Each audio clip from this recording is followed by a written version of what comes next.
Welcome. Welcome to the Coyote Creek Flood Protection Project Design Update Community Meeting. This is our Zoom experience tonight.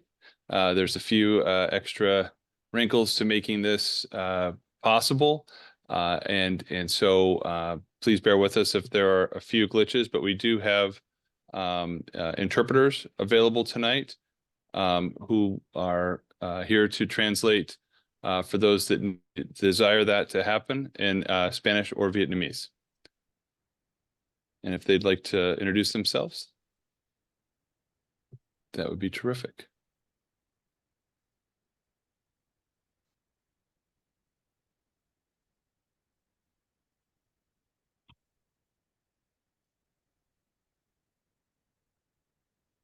We keep going then. Yes. My screen changed, so I'm not seeing the. Can we promote Director Estremera to a panelist, Jose? Yes, we can. That would be terrific. And I am.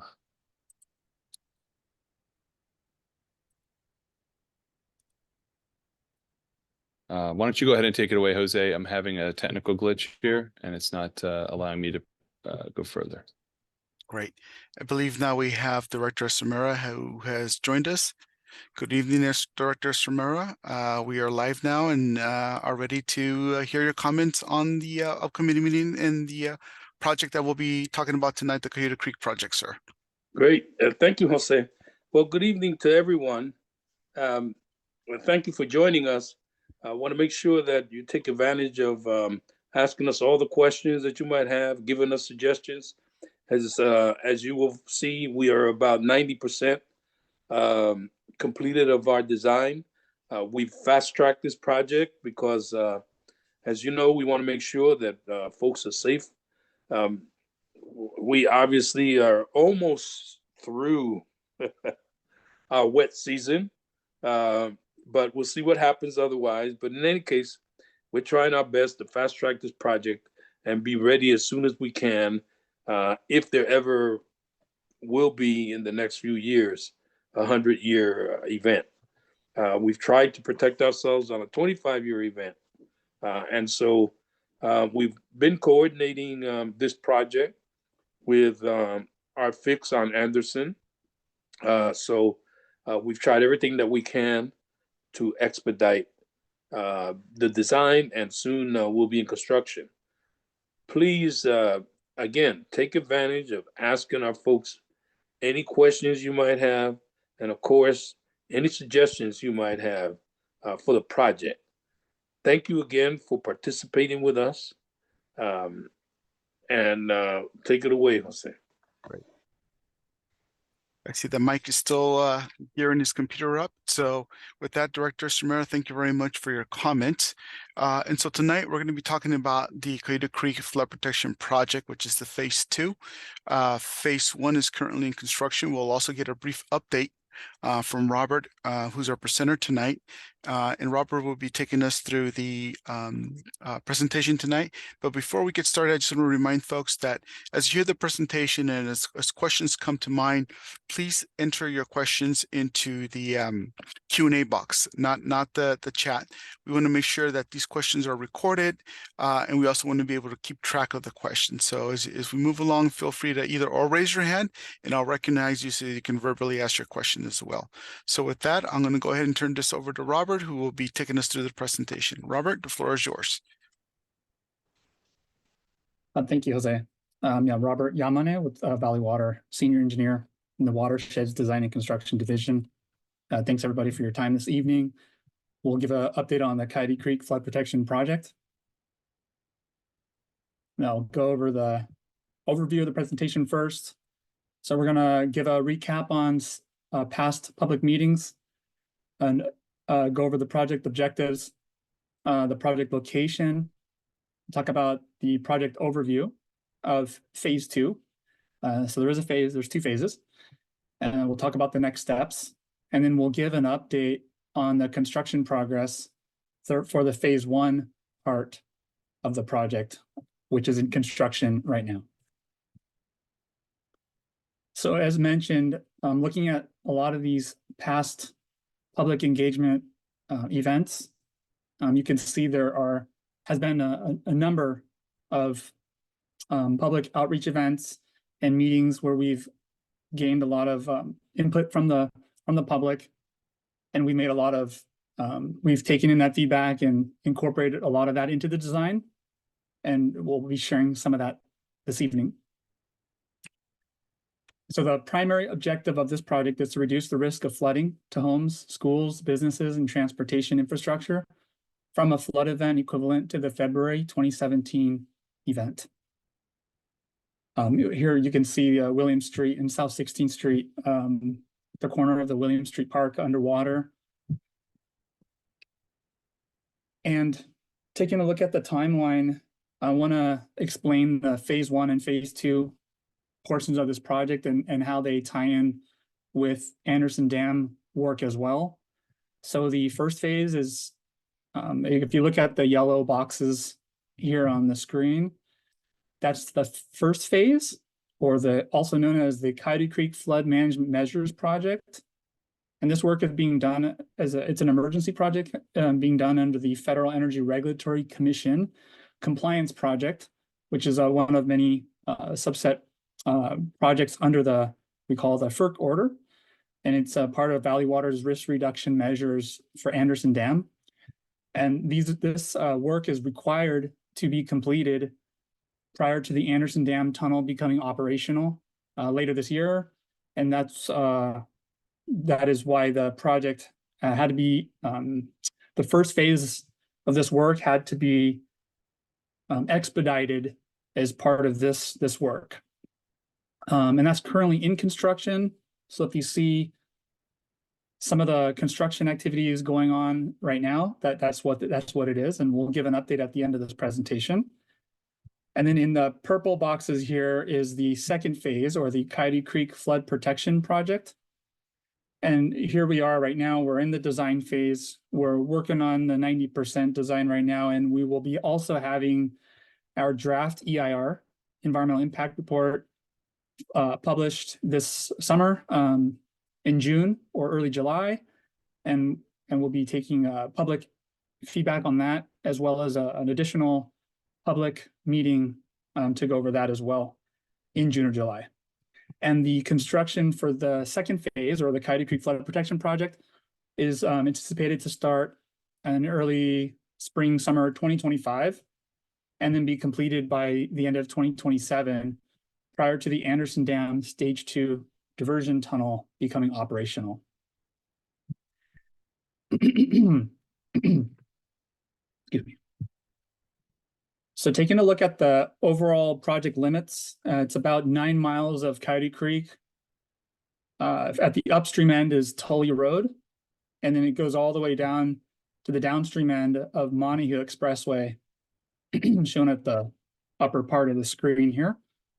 And we break up the regions of the creek as reaches, we call them. So we have on the screen, we show reaches 4, 5, 6, 7, and 8. And then they're color coordinated with the either shows a purple or yellow or both. And that indicates which reaches have elements. Okay, so basically the yellow means we have elements in the first phase of work that's in construction right now happening in those reaches. And then the purple indicates the reaches that have flood protection elements that'll be part of this second phase of work, the Coyote Creek Flood Protection Project. And so the flood protection elements consist of either flood walls, passive barriers, or berms. And the flood walls are vertical walls that contain and redirect the floodwaters. But they can be either sheet pile flood walls, which is the picture here on the upper right-hand corner. And so the structural element is a piece of metal pressed into the ground. And these can be covered with concrete to make them more aesthetically appealing than the steel. Or they can be reinforced concrete flood walls, as you see in the lower right-hand corner of the screen. And Then there's also passive barriers, which we'll explain in a few more slides to show. And the passive barriers are their flood walls they lay flat in the ground, and you can drive over them, walk over them. And then they only lift up out of the ground when floodwaters trigger them to raise up out of the ground. Due to the buoyancy, they rise up out of the ground mechanically. So not with electricity or anything like that. And then berms are earth, made of the soil, earth. Ridges or embankments that contain and redirect flood flows. So yeah, more so information on the passive barriers. They're used mostly in the parks because that's where we want to maintain access in and out of the parks and visibility. And you can see they automatically rise from the ground. And the upper right-hand corner, you can see Jackson Street. This is looking into Watson Park. And in the middle picture is a rendering of the passive barrier in the up condition during a flood event. Otherwise, it would be laying down so that cars can still come in on the road. Yeah, the heights range from up to 5 to 8 feet max. Here's some more pictures of passive barriers. Here you can see the passive barriers kind of laying down flat. You could see the slight difference in the color.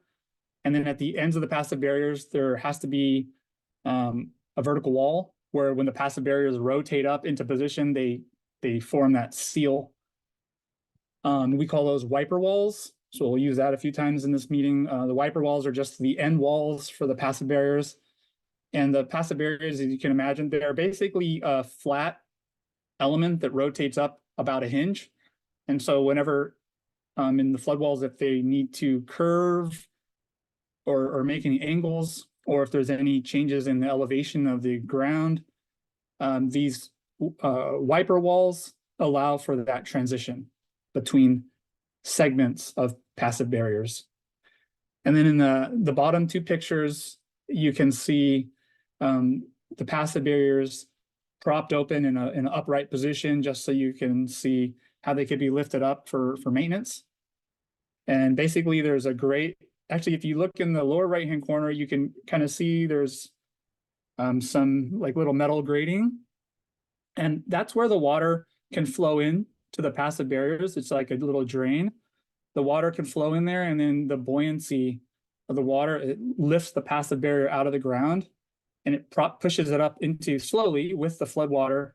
It will push the passive barrier up into the upright position, and then it's locked in with those metal, steel, or metal aluminum struts. Okay, we're going to just look through a few slides going from the downstream end, starting with reach 4 and then working our way up, just to kind of show where the project elements are proposed. And they're color coded here. So the green indicates flood walls. The magenta color is for passive barriers. And the orange represents berms. And then the blue, obviously, here is to represent the Coyote Creek. So here's reach 4. It's basically just at Charcot Avenue, where the bridge goes over Coyote Creek, and then there's some flood walls and a berm just along the creek there. And going to reach 6, I'll leave this screen up just for a second. There's multiple flood protection elements in here. And also, you can see at the top screen where there's also an additional color, which is the yellow, and that is for the phase 1 work, part of the Coyote Creek Flood Management Measures Project, which is currently under construction. And this particular wall is already completed at the upper part of the screen. So the green, again, flood walls, and then you can see in the legend, we have a passive barrier magenta and a little berm here, and everything else shown on the screen are flood walls. And we'll zoom in a little more for Watson Park. Essentially, there's a flood wall right here. And this is replacing an existing sound wall that separates the residential area from the park. And this is the portion that would need flood protection because the sound wall is not designed for to carry the loading of the water. So these are planned to be reconstructed as a flood wall. And then there's a passive barrier to go across the road so vehicular access can be maintained with a little wiper wall and then a berm to tie in. There's a existing elevated ground there, so it kind of keeps the floodwaters within Watson Park. And then there's a flood wall around an electrical utility cabinet there. And then a flood wall proposed at the south end by the Empire Gardens Elementary School. And so here's an existing photo. So we'll show a before and after. The after is just a rendering. I'll flip back and forth so you can kind of see what it might look like, proposed versus a rendering. And so in the upper left-hand corner is Jackson Street coming into Watson Park. I'll flip back. So, and again, that wall in the up position would only be up during a flood event to hold the floodwaters in the park. And then in the lower left-hand picture is the flood wall protecting the electrical utility box. And then the upper right-hand corner, you can see the existing sound wall, which would be reconstructed as a structural flood wall. And then in the lower right-hand corner, which is the Empire Gardens Elementary School building, there's a short flood wall, which you'll see proposed to protect that as well. Moving further upstream to reach 7, you can see again some yellow lines. Those are the flood walls that are being constructed right now. And then you can see some additional proposed flood protection elements. So these yellow elements here are, these 3 yellow elements are what's currently being constructed right now this season. And then we have these magenta lines. These are those passive barriers, and a few flood walls. And I'm going to kind of zoom in next on the William Street Park to show that in more detail. And so starting at the top, this is the William Street Bridge. And there's a flood wall that ties in there at the bridge. Oh, and just rendering, but these are kind of like proposed locations of those wiper walls to help transition the passive barriers. And the passive barriers are shown in magenta. And then a flood wall at the lower edge of the screen, or the south end of William Street Park. So here's a picture of the existing conditions at William Street Park. And again, this is just a rendering of what it may look like. There's a little, here's the passive barrier you can see in the lower part of the screen. It's adjacent to the existing sidewalk. And there's a little transition between the sidewalk and the passive barrier. You know, it might look a little different than this. We're still working on that. Puede que se vea diferente. And basically there needs to be a transition because of the sidewalk and the passive barriers. There may be some elevation difference between the two. And then we will have also intermediate areas where they are around the same elevation. And we'll have intermittent paths, concrete paths, nice smooth paths, so that people can also continue to get into the park at those locations. And then let me go to the next slide, which shows a rendering of what it might look like during a flood event, holding back the floodwaters within the park.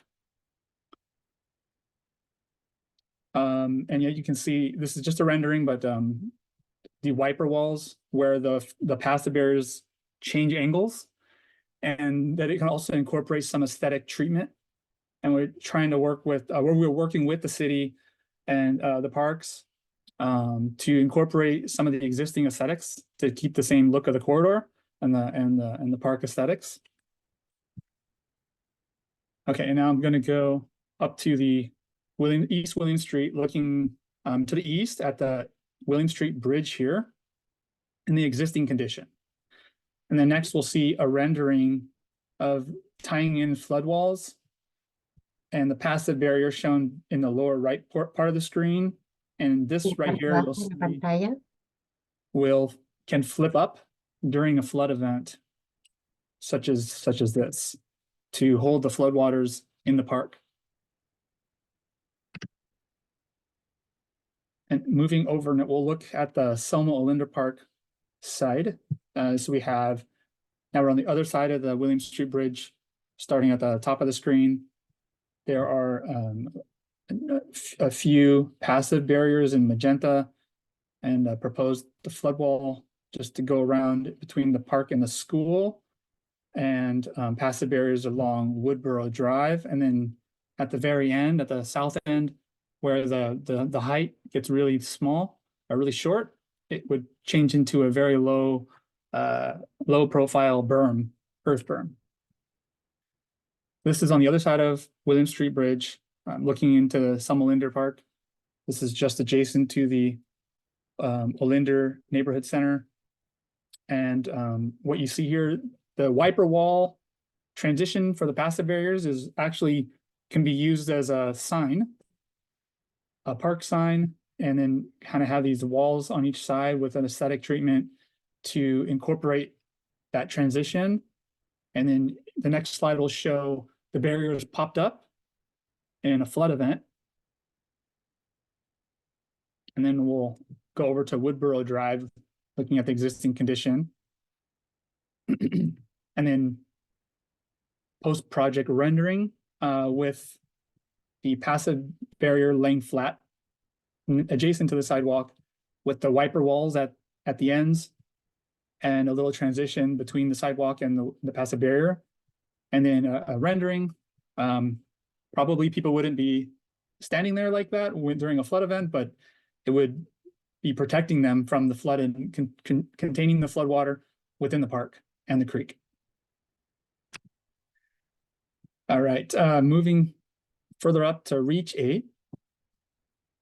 There's a flood wall up here, a flood wall, and then a berm, and a flood wall here in the middle of the screen, and then a flood wall here just north of Tully Road. And first we'll look at Rock Springs Park right here. And you can see this is a photo of the existing condition at Rock Springs Park. And then the post-project rendering down here, you can see the flood wall in the background with an aesthetic concrete like texture on it, and a fence on top. And then looking at the north end of this flood protection element, it's actually the south end of Kelly Park. And it's these flood wall is proposed right along the property line between the Kelly Park and the residential community here.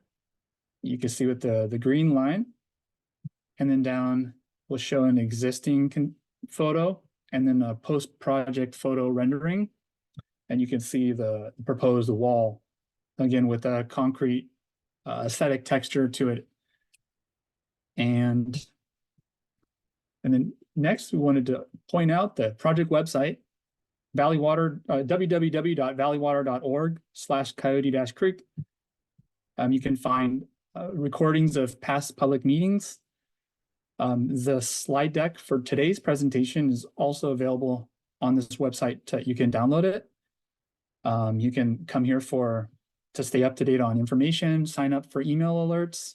You can get our contact information on here, and we will have, if you sign up for email alerts, you'll be alerted when we have the draft EIR public meeting and when the draft EIR is published, and stay up to date.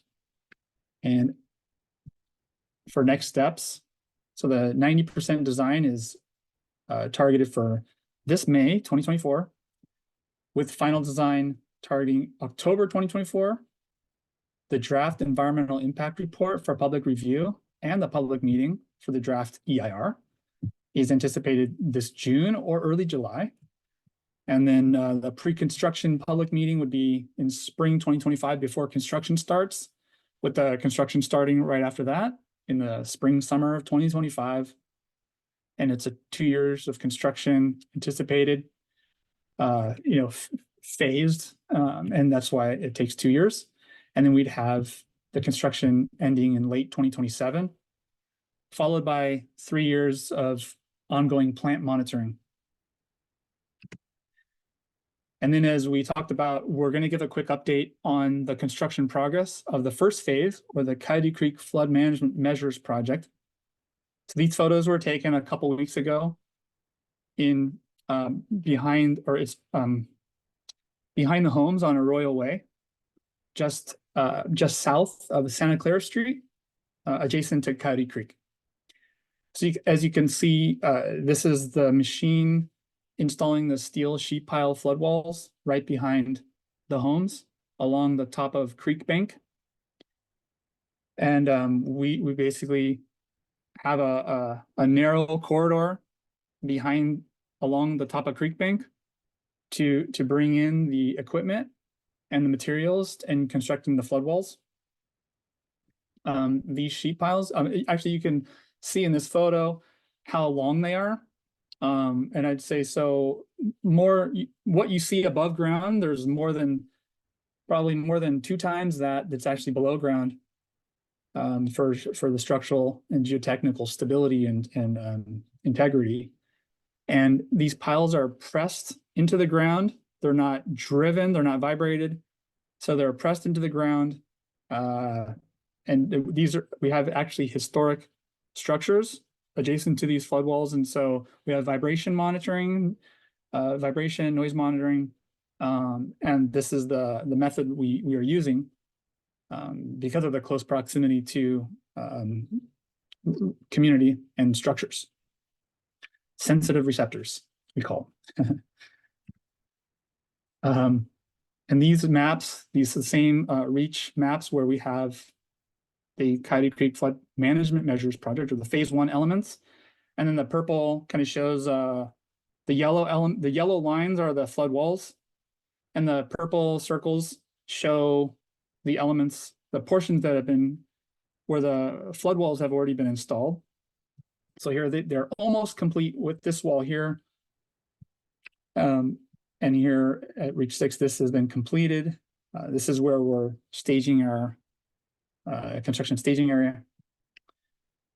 And then this is what we just saw. This is mostly installed. The sheet piles have been installed. And I should have mentioned, I'm talking about the steel sheet piles being inserted into the ground, pressed into the ground.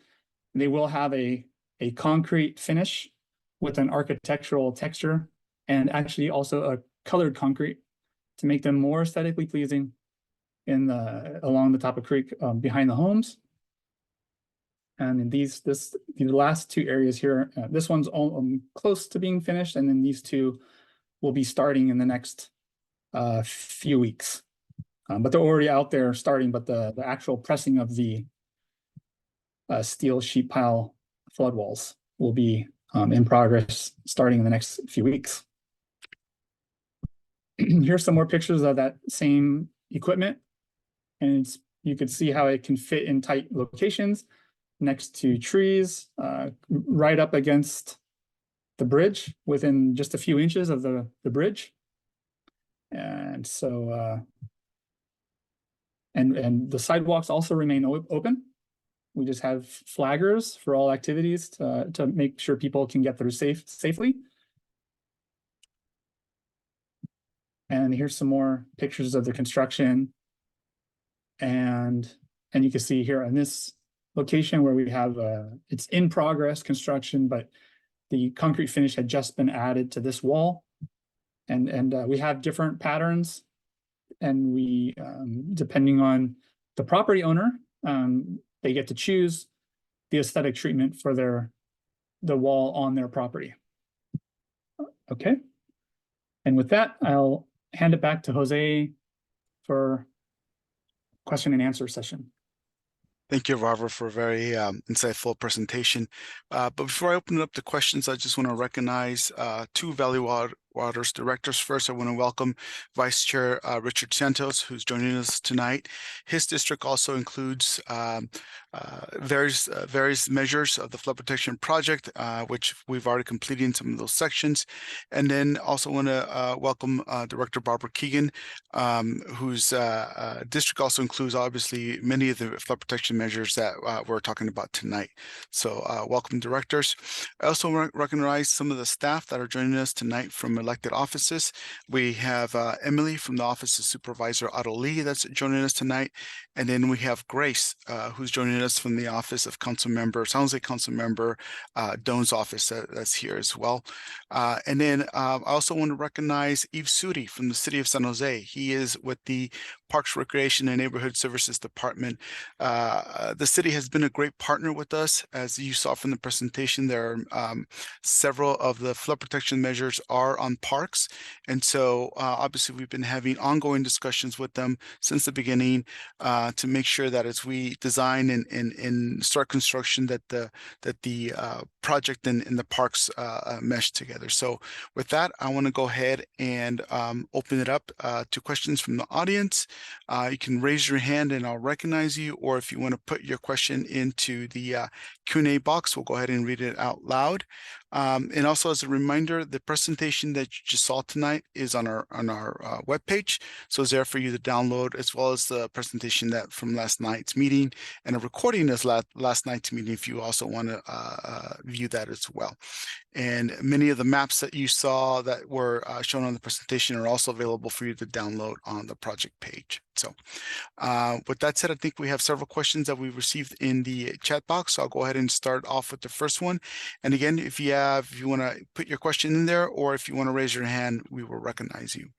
So the first question, Robert, is for a 2017 flood type, what is the expected average amount of time that the floodwaters would be at the height that fills these parks and raises the passive barriers?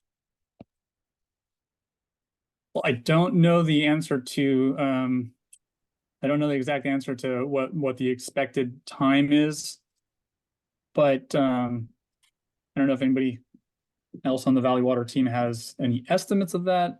I know we have a lot of hydraulic models. I don't know that number off of in my top of my head. But the floodwaters, it depends how quickly it drains down.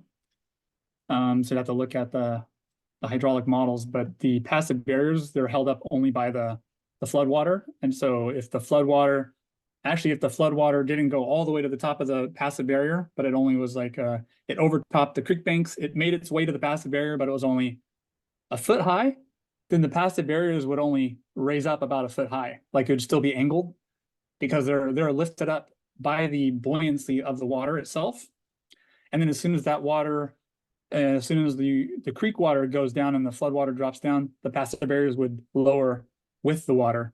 So it really depends how flashy the flood is and how quickly it drains down and how persistent the flood waters upstream in the watershed are. So it depends on a lot of things, but that's the gist of that. Great. Okay, the next question. How many miles of Coyote Creek Trail will be within the area bordered by the flood walls, passive barriers versus outside? In other words, how much of the path will be usable, unusable during a 2017 type flood? These are good questions. I don't know. We have to get back on that, like how many miles or how much area of creek. I know, I mean, I and a lot of this is because a lot of the trails are you know, the trails themselves are not, a lot of them are along the creek, and so that they are expected, you wouldn't be using the trails during a flood event. And so, you know, in general, I'd say I don't know how many miles of trail. Great. Yeah, So- Yeah. Jose, I can add a little bit to that. I think there are some existing trails, like basically in the Selma Volunteer Park, there is a existing Coyote Creek trail, and also currently the city is constructing a trail close to the Mayberry service yard. So all of these, like whatever the existing trails are, they will be underwater during a flood event. So whatever is adjacent to our project area. So. And Just and, Robert, Yves? Oh, yeah. yeah, thank you, Robert. Again, Yves Zudi with City of San Jose Parks and Recreation Department. I'll mention that I think we could probably give an exact number that's within the realm of these parks, but the larger issue is that during a large storm event with high waters, as Robert said, there's going to be impacts in a broader area. And on trails in particular, we if a trail has undercrossings, we're going to find mud and silt often in those circumstances. So that's going to prevent people from a distance from getting into the area. And we have to monitor that water level, see it go down, program staff, and often that would happen late in the season. So we're not deploying people over and over through the rainy season. So I think if we see an event like 2017, it will likely have a longer duration than that point in time when the water has receded immediately in these parks. Great. Thank you very much for that. And I just want to add, that's a great question. Comment that can be added to our draft environmental impact report that we'll be releasing in June, July.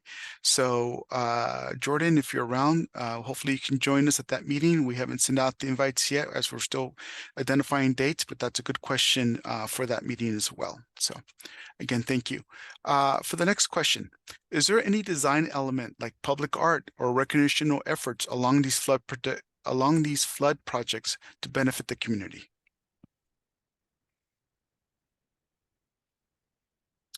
Looking at maybe either Robert or Yves can maybe add to that question.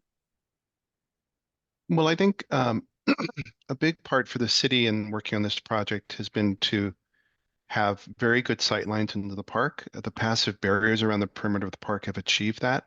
So we don't have visual obstructions. And the footprint of the project is much smaller than the berm. So that's the engineering and the operations is very good.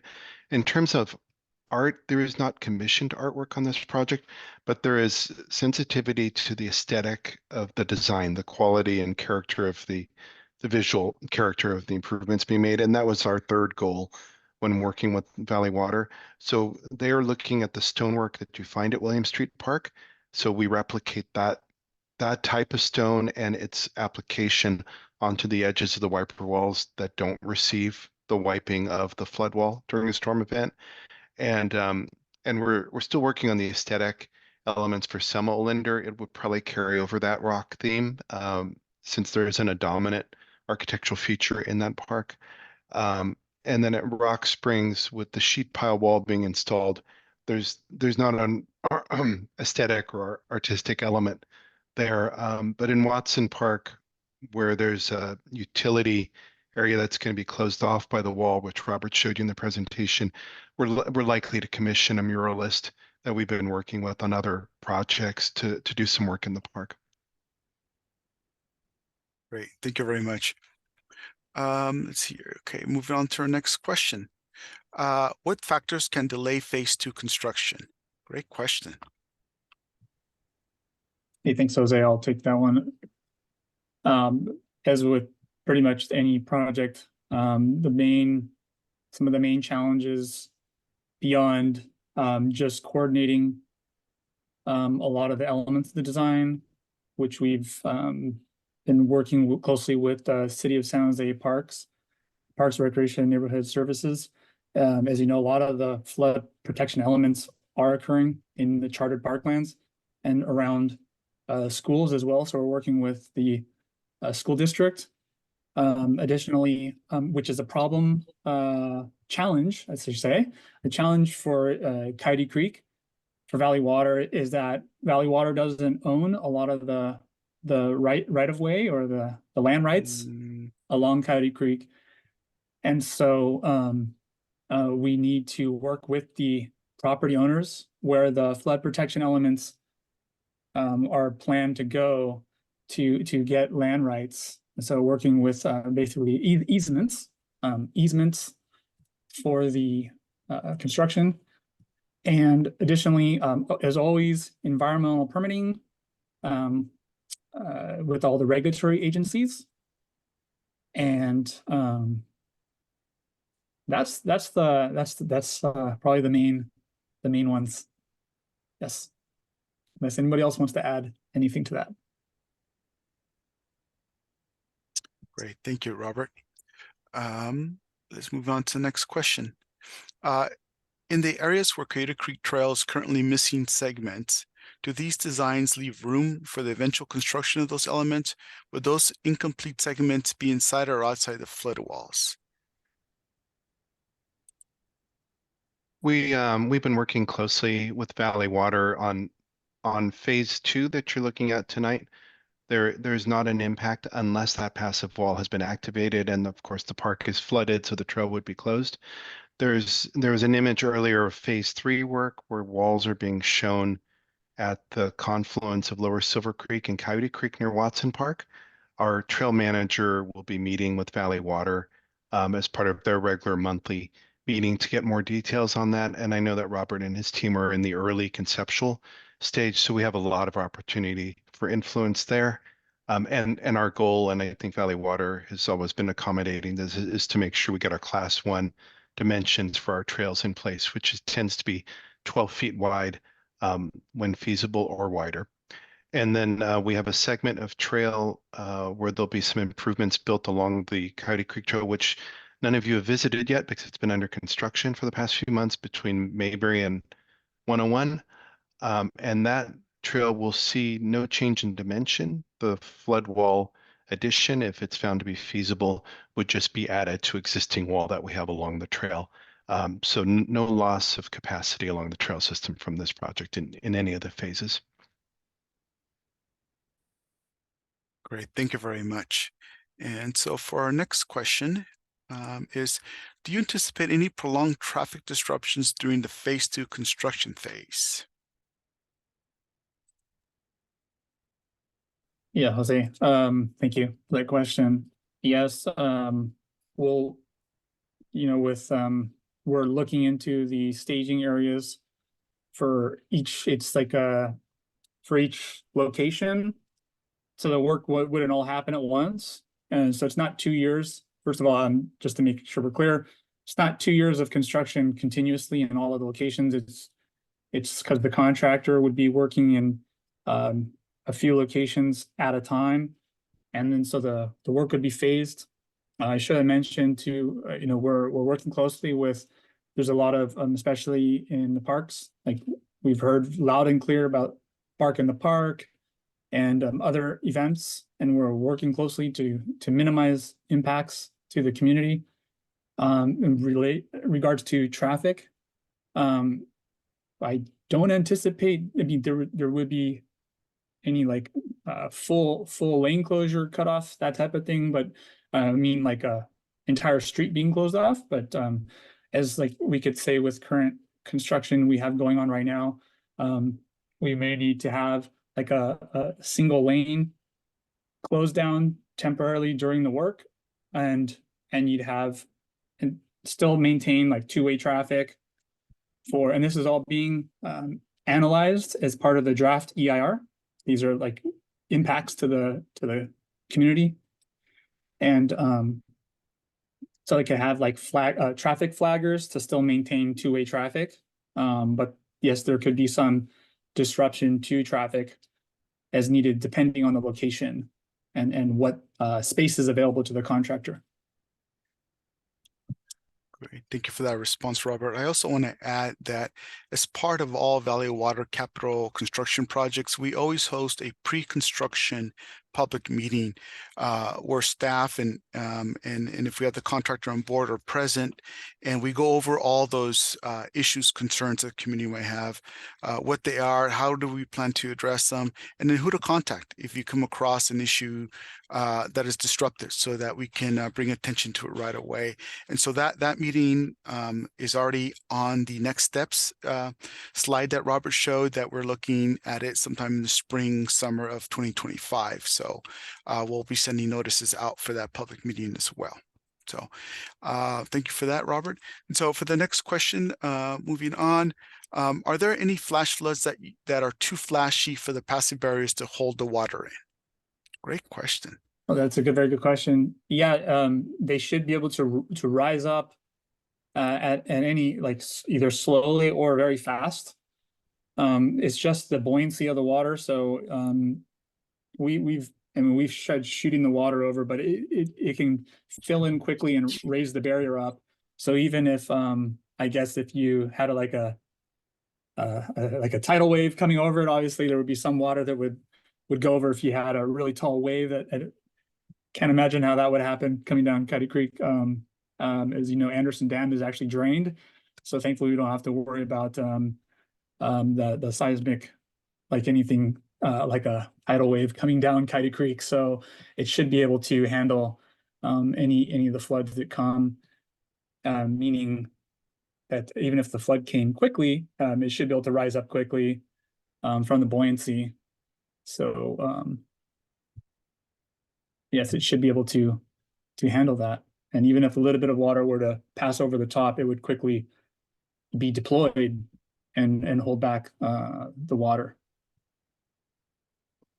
Great. Thank you, Robert, for that answer. Next question. Do passive barriers require periodic maintenance or cleaning to ensure functionality? Yes, we'll be working on as part of our design. We'll also be working on our operation and maintenance requirements for the passive barriers, and so they will require routine. Well, first of all, I guess I should just mention, when we construct them, we will have like fully water test them. So we create a barrier, and then we fill it with water to make sure that they're deploying and they're watertight. And then additionally, beyond that, they will need regular maintenance to make sure that the vents or the grates where the water goes in is kept clean. So we probably cleaning them maybe annually. We come inspect them and clean them out, or more frequently if needed, but that's to be determined. And checking the seals at the edges of the passive barriers to make sure that over time, if they need to be replaced from the weathering or anything like that, they can be replaced. Great, thank you, Robert. Moving on to the next question. Given your past experience, how confident are you that the phase 2 construction can be completed on time? 90%, 75%, 50% confident? Yeah, I definitely I can't give a percentage, but I can say a couple things. I could say that it is a fast track. I mean, it is a very say it's a short schedule, like very fast paced, and we have a lot of people working on this project. But the most important thing is it's one of the most highly important projects. As we showed at the beginning, this is tied in with Anderson Dam, and so this is the utmost importance to Valley Water. And so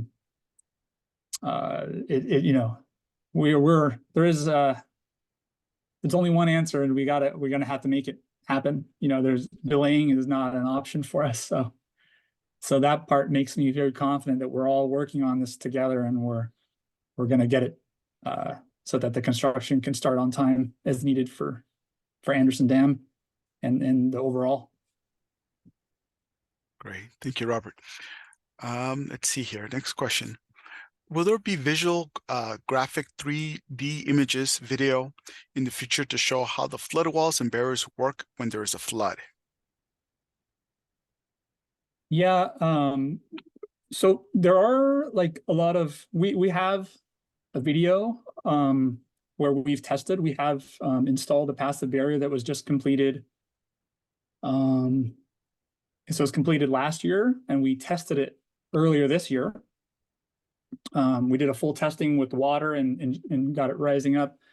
But there's also even better, more nicer videos of real-time videos of passive barriers being tested in other parts of the world.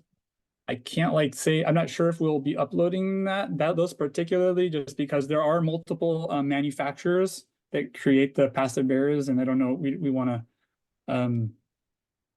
to maybe single out a particular manufacturer.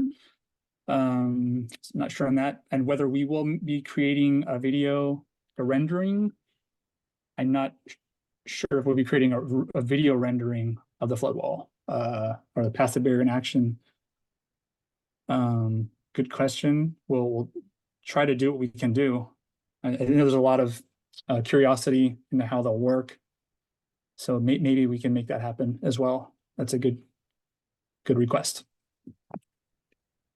Bhavani, would you like to add to that? Yeah, I think I just want to highlight that there are quite a few videos. Just Googling and call it passive barriers for flood protection, and they'll come up.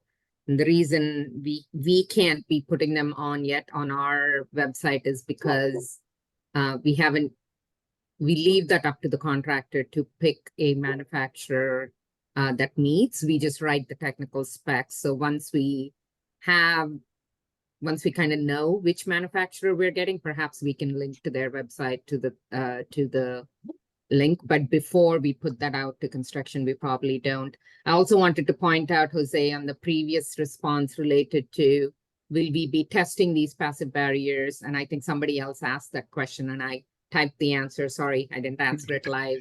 Yes, we will be testing it right after on that. So. Yeah. And I think there was another question that I answered by typing, which is the funding in place for this project? And yes, the project is fully funded. It has a cash schedule beginning, assuming that we are going to be awarding in the early part of next year. Great. Thank you, Bhavani. Thank you both for those questions. So we don't have any more questions in the Q&A. But there is a question that I'd like to ask Andrew Martin. Tonight we talked about the design of the project, and then we also mentioned that in June we'll be hosting a draft environmental impact report meeting. We'll focus on the environmental pieces of the project. So I want to ask Andrew, what is the difference between, say, today's meeting and the meeting that we'll be hosting later in June? Just so that folks get an idea of the different sort of topics or discussions that might be occurring at the next meeting. Well, thanks for the question, Jose. Today we're giving an update on the project design and also on the construction ongoing construction on phase 1 of the project.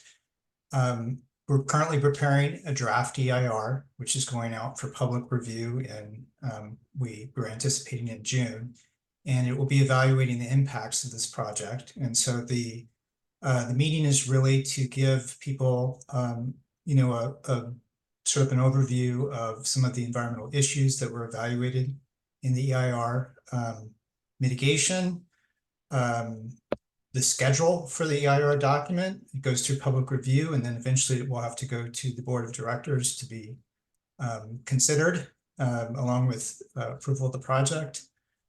So there are a number of updates we need to give the public about the EIR and the CEQA process. That public review goes on for 45 days. So the meeting will be occurring in the middle of the public review period after the draft EIR has been released. So that's really the purpose of the meeting, just to give people some information about the environmental process, the schedule for the process, and some of the issues that are evaluated in the EIR. Great, thank you very much for that. And again, I want to remind folks that if you want to sign up to receive updates on the project, you can go to our project webpage, and I'll go ahead and put that in the chat. And there you can submit your email address, and then we will add you to our project list so that you can receive information to this project as we move along. And as well as in our project webpage, we post everything on the project webpage. So tonight's meeting will appear, a recording of tonight's meeting will appear in the next couple of days.